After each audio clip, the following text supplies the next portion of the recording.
Hey guys, this is BAWLER and this is important news for you. Please subscribe to my channel. Your subscription is very important to me. Since the onset of Russia's invasion of Ukraine by President Vladimir Putin, Germany has emerged as one of the most steadfast supporters of Kiev, second only to the United States in terms of aid contributions. Its backing has been unwavering. Now, Germany is poised to step up its support even further. The country is preparing a military assistance package of unprecedented scale that is expected to shake the Kremlin. This time, it's not just about financial aid, it's about significantly boosting Ukraine's long-range strike capabilities, making targets deep inside Russia increasingly vulnerable. According to United24 media, Germany is preparing to deliver $10.4 billion in military aid to Ukraine in 2025. This was partially confirmed by German Defense Minister Boris Pistorius during a press conference after his meeting with Ukrainian President Volodymyr Zelensky in Ukraine. Pistorius stated that Germany intends to provide $9 billion in support, a sharp increase from the originally planned $4.61 billion. This figure was subsequently raised to $8.08 billion, and now Germany is considering an additional $1.9 billion, though that last increment is not yet finalized. Despite the lack of formal confirmation, Pistorius's public disclosure alongside Zelensky suggests that the deal is all but sealed. Once the necessary political approvals are secured, Ukraine will receive even more funding to reinforce its defenses and potentially strike back harder at Russian forces. The real story, however, lies in how this funding will be used. Germany has remained vague about the specific weapon systems it intends to send, a deliberate policy choice.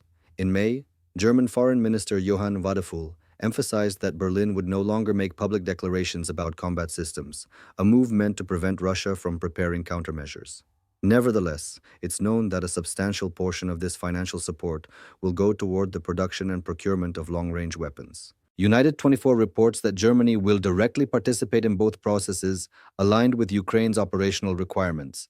Pistorius stressed the urgency of equipping Ukraine's armed forces swiftly and ensuring the funds are in place to acquire the necessary resources.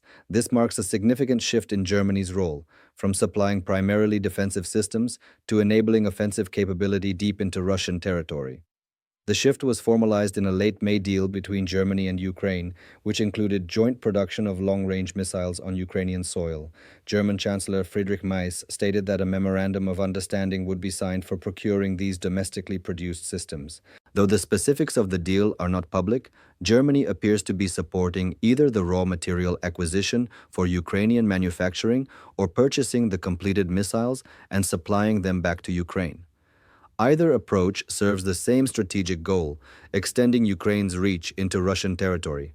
Still, Putin can find minor relief in the fact that Germany will not be supplying its Taurus cruise missiles. Pistorius confirmed that the Taurus would not be part of the aid package. This missile, with a 310-mile range, nearly double that of the US Attack-MS and the UK's Storm Shadow, is a formidable weapon. It houses a 1,060-pound Mephisto warhead equipped with advanced targeting tech designed to penetrate hardened structures before detonation, capable of causing catastrophic damage to fortified sites like ammo depots. While the exclusion of the Taurus may give Putin momentary comfort, the broader implications of the aid package are far graver.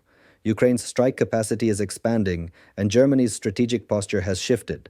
The country, which has already contributed around $55.35 billion as of April 30, 2025, will now exceed $65.75 billion in total support, surpassing what Germany spent on its own military in 2022.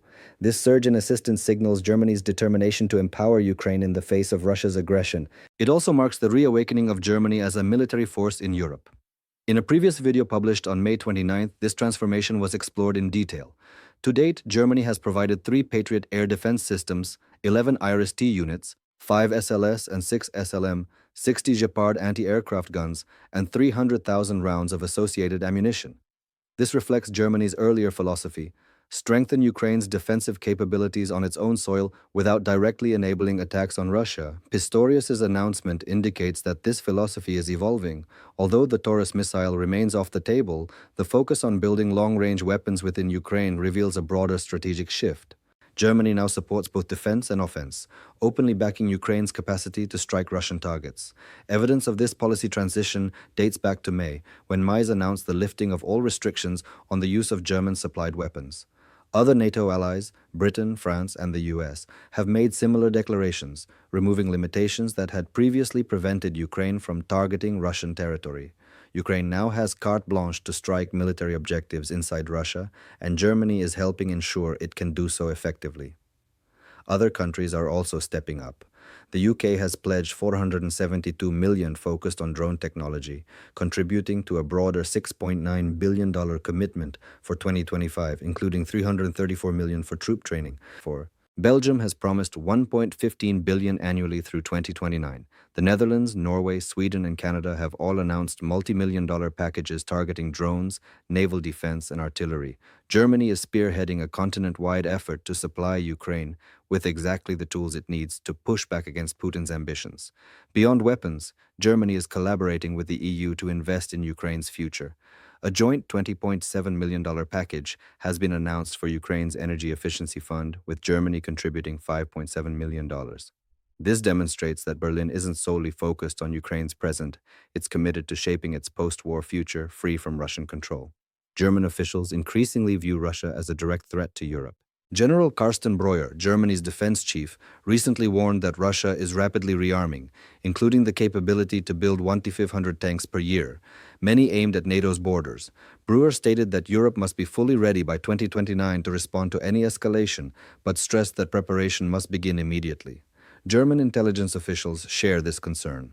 Bruno Kahl, head of Germany's Federal Intelligence Service, said that Moscow may be testing NATO's resolve and could use tactics reminiscent of 2014, deploying unmarked little green men to stir unrest in the Baltics as a precursor to a full invasion. This perceived threat is one reason Germany is now bolstering Ukraine's long-range capabilities. Ukraine, from Berlin's perspective, is the last line of defense against Russian expansion, and Germany wants to ensure that line doesn't break. Another reason behind Germany's escalated investment is its belief that Putin has no genuine interest in peace. Pistorius, in comments reported by Politico in May, said Putin is merely pretending to negotiate while continuing his assault. This was underscored by fruitless ceasefire talks in Turkey, which yielded only a prisoner swap. At the same time, Russian attacks are intensifying. May saw over 4,000 drone strikes launched by Russia into Ukraine, a record high. Between June 1st and 10 alone, Ukraine reported over 2,500 projectiles launched, more than 250 per day. Putin is escalating, not retreating. In this context, Germany no longer sees diplomacy as viable. Instead, it's responding with overwhelming support. Over $10 billion to help Ukraine manufacture long-range missiles aimed directly at Russian soil. Germany is matching fire with fire. Putin's attempts to pressure Ukraine into submission through escalation have backfired. They've only strengthened Berlin's resolve and solidified Ukraine-Germany cooperation. And Germany is not alone in this preparation.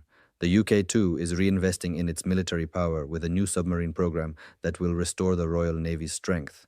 The West is preparing for confrontation, and Germany's commitment signals that this support is long-term and unwavering.